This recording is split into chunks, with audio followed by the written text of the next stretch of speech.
تابعی ہے، ان کا بیٹا ہے، اور کدو شریف پکا کے ان کے سامنے لایا گیا. تو بیٹا سامنے بیٹھا ہوا ہے اور باپ اور بیٹا دونوں جو ہے وہ کھانا کھا رہے ہیں. تو کدو شریف سامنے لایا گیا. جب لایا گیا تو بیٹے نے کہا مجھے تو کدو پسند نہیں ہے.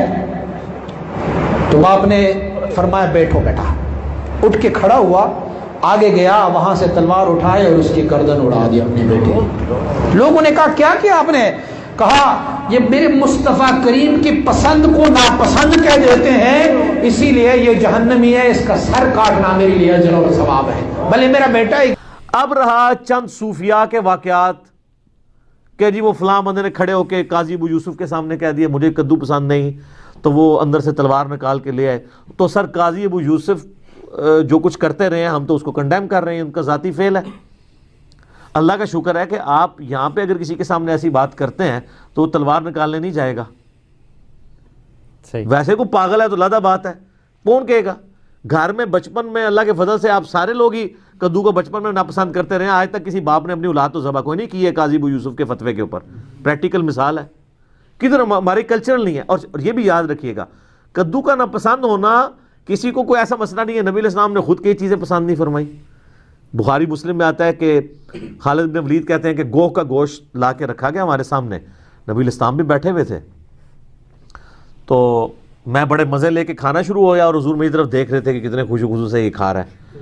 تو میں نے کہا یا رسول اللہ آپ بھی کھائیں. آپ پر میں یہ میرے علاقے کی غذا نہیں، میں نہیں کھاؤں گا یہ، یعنی آپ کی وہ طبیعت مائل نہیں ہوتی اس طرف.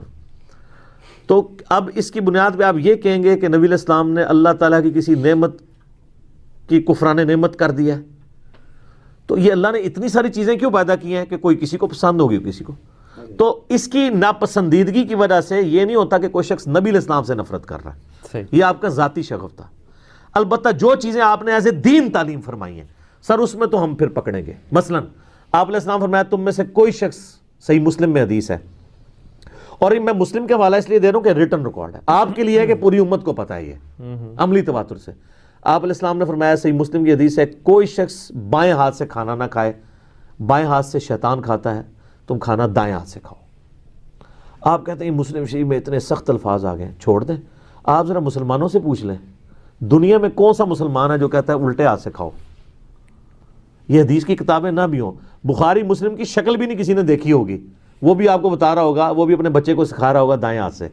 عملی تواتر ہے، اور ایسا عملی تواتر ہے کہ دنیا میں کوئی مسلمان نہیں ہے جو الٹے ہاتھ سے کھانے کی ترغیب دلائے. ہمیشہ بچے کو دائیں ہاتھ سے کھانے کی ترغیب دلائی جائے گی. تو مسلم شریف میں حدیث ہے. اگر اب کوئی اس کا مذاق اڑائے گا اور کہے گا میں اس کو نہیں مانتا، یہ فضول چیز ہے، پھر ہم کہیں گے اب یہ دین کے اوپر حملہ ہے.